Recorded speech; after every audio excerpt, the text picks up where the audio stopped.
ولسه الدوري في الجزيرة، ولسه الدوري في الجزيرة، ولسه الأهلي رقم 1 متصدر الدوري، ومش هندخل في حسبة بيرما. إلى من كان يتمنى سقوطي. فكك مني، الأهلي بيكسب البنك الأهلي النهارده 2-1، وسام أبو علي جاب الجون في حتة وقت. ده أنا دمي نشف.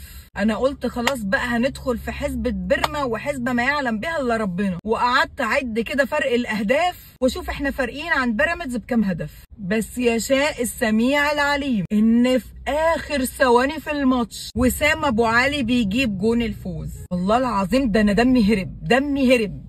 ومش فاهمه ليه برضو علي معلول ما بينزلش يلعب مثلا من الشوط الثاني. اقسم بالله هيعمل لك فرق. انت منزل علي معلول في اخر 5 دقايق، وكمان منزله مكان مين؟ مكان امام عاشور اللي عامل لك اصلا فرق وشكل في الملعب. ده الخطوره كلها كانت من عند امام عاشور، والناحيه النايمه بتاعت محمد هاني. ده محمد هاني ما فيش كوره رفعها عدل، ما فيش كوره رفعها صح. يا ابني انت ماسك زل على الاهلي يا ابني. يا ابني انت قاعد ليه يا ابني؟ ولا انت قاعد عشان حسام غالي في ظهرك ولا ايه؟ انا مش فاهمه. وكابتن عماد النحاس ايه مش عارفه، حسيت بروح كولر فجاه كده. الماتش حقيقي كان هيهرب مننا، واحنا خلاص كنا في اخر ثواني، بس الحمد لله ربنا كرمنا. الماتش ده كان فيه غلطات تحكيميه كتير لينا وعلينا. كان فيه ضربتين جزاء ما اتحسبوش، ضربه جزاء للبنك الاهلي وضربه جزاء للاهلي. الواحد يقول اللي ليه واللي عليه. وكان فيه ضرب كتير وكان فيه مشاكل كتير. لا يعني تحكيميا الماتش ما كانش احسن حاجه بصراحه، بس الحمد لله الحمد لله ربنا كرمنا وكسبنا الماتش. واحنا ليه محدش بيفوت لنا ماتشات؟ ما عادي يعني لو كنت عديتوا لنا الماتش ده بدل المرمطه وحرقه الدم بتاعت طول الماتش. الناحيه الثانيه برضو بيراميدز كسب 2-0. كده احنا زي ما احنا، يبقى الوضع على ما هو عليه. وهنشوف ماتش فاركو هيحصل فيه ايه. وعلى فكره ماتش فاركو مش هيكون سهل خالص.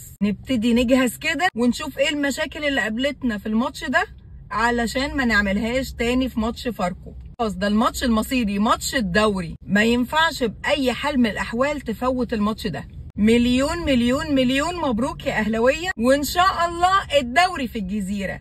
وده آخر الكلام. سلام.